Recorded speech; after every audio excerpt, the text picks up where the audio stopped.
High in the Caucasus Mountains, a Russian geologist called V.N. Markin has an encounter with a mysterious human-like creature.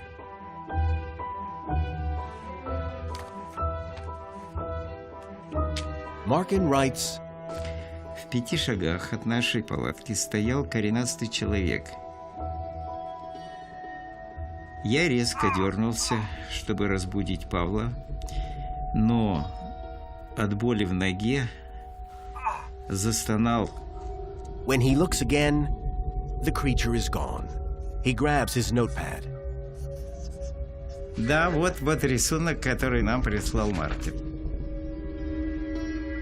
Markin saw a human form, but covered in hair and much larger than an ordinary person. Many people claim to have hard evidence of the Russian wild man, collected from every corner of the former Soviet Union. Вот этот вот след был залит мной лично на земле в Таджикистане в 1979 году.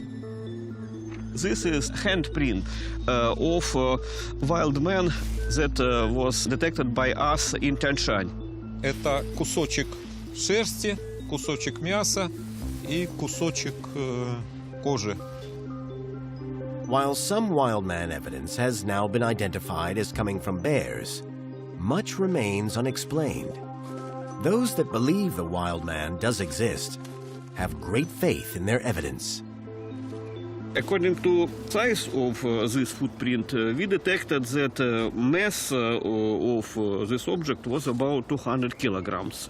It was a very big animal. But could a creature this large still remain unknown to science?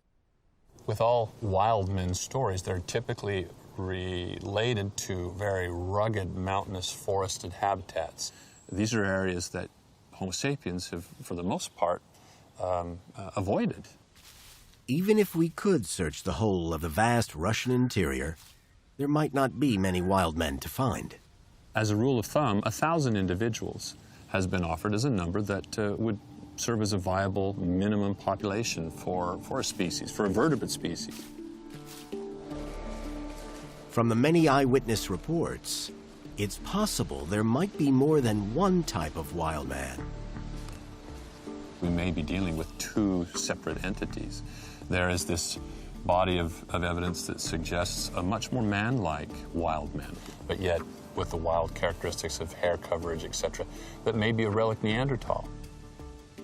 On the other hand, we have reports of something on a much larger scale, 7 to 8.5 feet in height, leaving 16-inch footprints, that has none of the accoutrements that we would associate with an archaic Homo sapiens, but perhaps something like a relic Gigantopithecus or Paranthropus, a much earlier offshoot from the family tree. So this raises an interesting question. In light of the persistent reports of wild men, of non-human wild men around the world, whether it's Sasquatch or the Yeti or the Yeren or the Almas or the Orang Pendek, I mean the names, the list of names is longer than my arm.